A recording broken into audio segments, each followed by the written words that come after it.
দেখুন বন্ধুরা, প্রথমেই যে টপিকটা সেটা হচ্ছে যে গরুর কিভাবে কি খাওয়ালে আপনি গরুর দুধ বাড়বে। ধরুন আপনি সমস্ত দানা খাবার খাওয়াচ্ছেন, ঘাসও খাওয়াচ্ছেন, তারপরেও দেখা যাচ্ছে গরু ঠিকঠাক দুধ দিচ্ছে না। তখন আপনি কি করবেন? আমি যেটা খাওয়াইছিলাম সেটা আপনাদেরকে আমি বলে দিচ্ছি যে কি খাওয়ালে গরুর দুধ বাড়বে। ক্যালসিয়াম খাওয়ালে সবাই জানে দুধ বাড়বে, কিন্তু ক্যালসিয়ামের সাথে আর কি জিনিস দেওয়া যাবে তাহলে দুধটা ঠিকভাবে দিবে গরুটা। দেখুন আমার কাছে এখন যেটা আছে সেটা হচ্ছে ক্যালসিয়ামেরই এটা বোতল। এটা হচ্ছে 1 লিটারের একটা অ্যাসকোল গোল্ড। দেখতেই পাচ্ছেন একটা ভালো কোয়ালিটির ক্যালসিয়াম অ্যাসকোল গোল্ড। কিন্তু শুধু অ্যাসকোল গোল্ড খাওয়ালে হবে না, অ্যাসকোল গোল্ডের সাথে আপনাকে দিতে হবে এই যে ভিরভেক কোম্পানির আডার স্ট্রং।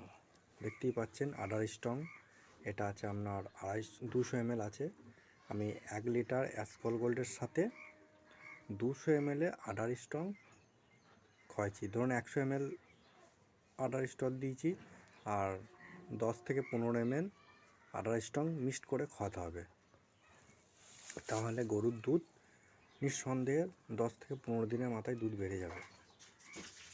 অ্যাসকোল গোল্ডের যদি আপনি কম্পোজিশনের কথা বলি, তা অ্যাসকোল গোল্ডের কম্পোজিশনে দেখুন আছে ক্যালসিয়াম 100 ml আছে 3685 mg, ফসফরাস আছে 1842 mg, ভিটামিন D3 আছে 50,000 IU, ভিটামিন B12 400 mcg, বায়োটিন আছে 2 mg, ম্যাগনেসিয়াম 400 mg, হার্বাল গ্যালাক্টোকেট মানে হচ্ছে আয়ুর্বেদিক জড়িবুটি এগুলো আছে যা দুধ উৎপাদনে এবং দুধ বৃদ্ধিতে সহায়ক করবে।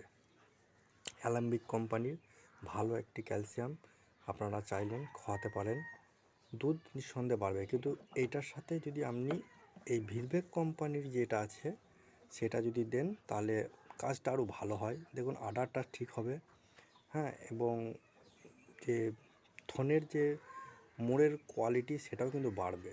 এটা কিন্তু মেনলি ভিটামিন এইচের এবং বায়োটিনের ওপর দিয়ে তৈরি। এটা মেন, এটার উৎস হচ্ছে বায়োটিন, ভিটামিন এইচ। যদি এরপরে যদি আমি আপনাদেরকে দামের কথা বলি তাহলে দেখুন অ্যাসকোল গোল্ড